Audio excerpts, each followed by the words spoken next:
Right, going back to the top story we are tracking here on DD India News Hour, Prime Minister Modi holds key meetings with his cabinet ministers to review security in the wake of the Pahalgam terror attack. And joining us is Major General S.P. Asthana, retired.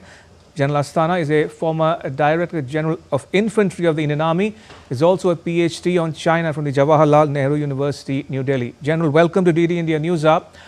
Now, how do you read Wednesday's meeting of the Cabinet Committee on Security? It was the second such meeting in 1 week.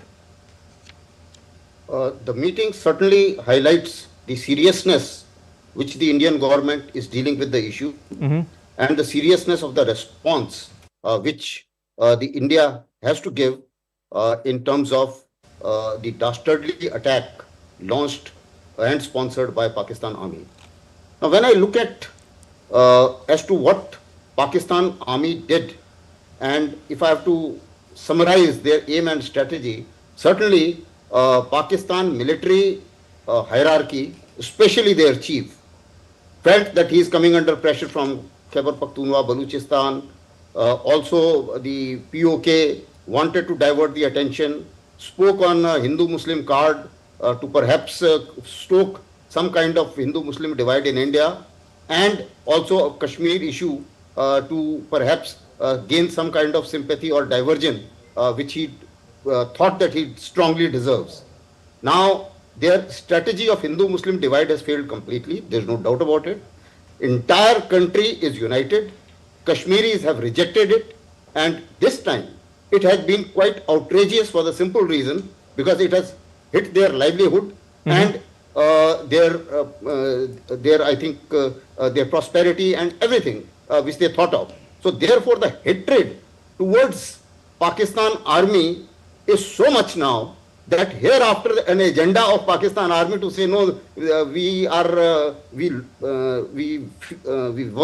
worry for the people of Kashmir. I don't think that narrative will any time hold ground. Okay. Now let's put in context as to what we have done and what is our aim and strategy. There is no doubt that these terrorists will be taken care of by the security forces, but these terrorists are very low-level operators. The mastermind is Pakistan military, and therefore the center of gravity of Indian operations and multi-domain operations and directing the entire comprehensive national power of India should be towards Pakistan military and Pakistani military hierarchy. Now, how it falls in place? Earlier, the strikes which we had done, surgical strike or Balakot strike, only one domain of power was used or one domain of warfare was used, and that was military. This time, we have used all elements of comprehensive national power, and some more will be used as the time progresses. Right. Like the Indus Water Treaty. The overall strategy should be that we have to decrease the influence of Pakistan military and increase the influence of others, that is including Pakistan people, so that enough pressure is brought on Pakistan military that your terror attacks are becoming a havoc for the country. Right. Now, how this can be achieved is, we know that there is disgruntlement in Baluchistan, we know that there is disgruntlement in Khyber Pakhtunkhwa. At the same time, and also say in Sindh and POK, but in Pakistan, Punjab, from where the heartland is, where the military hierarchy comes from, and that is supposed to be the most prosperous region, but that depends hell of a lot on water. Right. So I think a very right strategy was brought in of holding in abeyance the Indus Water Treaty, because that hits the announcement itself crashed their stock exchange. At the same time, the investments on agriculture sector will reduce, the workforce will reduce, and therefore there will be an anger in the only lonely state, Punjab, which was with Pakistan Army. So that should be one issue. The second thing is the economic cost. Right. Economic cost is very important in terms of, like today, if they have $9 billion reserve, we must ensure that they expend all those $9 billion reserves in the next 15 days. Now, how this can be done is, we have mobilized, so they have also mobilized. They are also doing a whole lot of exercises. Interestingly, no Indian official has said that we are going for a conventional war, but they have certainly been saying, no, there is a war and attack is imminent and all that. So let them be, let them face that fact. Right. So mobilization costs money. Similarly, if so much of oil is used for mobilizing all those tanks and all, the people on ground will not find oil and again curse Pakistan army. Okay. And the information warfare campaign must say that it is because of Pakistan military's irresponsible acts that you people are suffering. Right. Similarly, we must now identify, I'm sure there will be somebody must be listening, and we must now identify all the Pakistani military run financial establishments and industry. And they all must be statistically targeted one by one. Even if they are not doing business with us, people who are doing business with them, they should be perhaps... Indeed, and just to build on the point you're making, General, their report suggests that the Prime Minister has given a free hand to India's military to respond to the Pahalgam terror attack. Your thoughts on the operational freedom given to the Army, Navy and Air Force to decide on 1, the mode, 2, the targets and 3, the timing? I think it's a very welcome step in a manner that when and where and with what force we must strike. That should be left to the military hierarchy, which has been rightly done. And the logic is very simple. With whatever mobilization has been done, certainly all their terrorists would have been out of the terrorist camps. So therefore, we will have to factor these as to which is the target. Okay.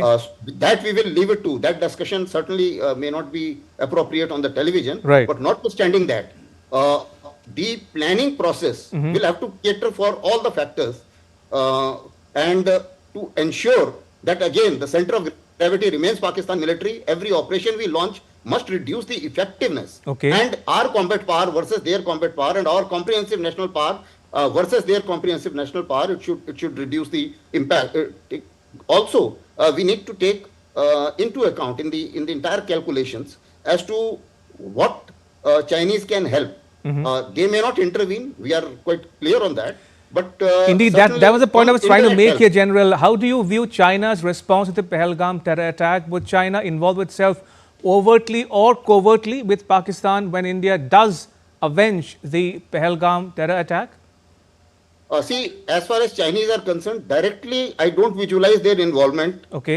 In case there is a military action, I don't visualize Chinese involvement directly. But indirectly, like in terms of the information, giving them information, giving them some more kind of ammunition or some logistic support, and maybe some kind of cyber attack, some kind of some other, shall I say, indirect help, that can be done. Well, because see, Chinese also have some kind of stake in Pakistan. That strategic location is important to China. Right. And also Chinese engage hell of a lot with Pakistan military. If you recall, CPC is being governed and organized and managed by Pakistan military. So they have a stakes in Pakistan military. And now that we intend targeting the influence of Pakistan military, Chinese may try and help them out. They are also helping them out in diplomatically, because if you recall, in UNSC, they have watered down the resolution in some manner or the other, not naming the group, and also saying that we should help all the relevant parties instead of naming India. So these are the kinds of help which China can give to them. But I am very, very sure that with the kind of equation which China has with USA and the kind of trade war going on, and the kind of engagement with India, they may not like to get involved directly. Also, Chinese are very clear in their strategy. They will get involved with any country only if it interests them. In this particular case, I don't think Chinese draw any major benefits because the TTP is certainly targeting them. And with this kind of activity, maybe that those, in case Pakistan military gets oriented towards eastern border, I think TTP and BLA will get even freer hand to target Chinese investments. So I don't visualize there is a cost to pay for Chinese as well. Fair enough. And finally, General, if we take a random sampling of which countries are siding with Pakistan, would China and Turkey be an obvious choice? In other words, conversely speaking, is world opinion now firmly in India's favor? The world opinion is in India's favor. Turkey has a reason to side with Pakistan because of the Erdogan wants to become the leader of Muslim world and things like that. So they may send some drones, Okay. or they would have already sent some drones. Chinese have a strategic interest in Pakistan. So they would like to perhaps not let Pakistan be, shall I say, the influence of army should not go down to an extent that it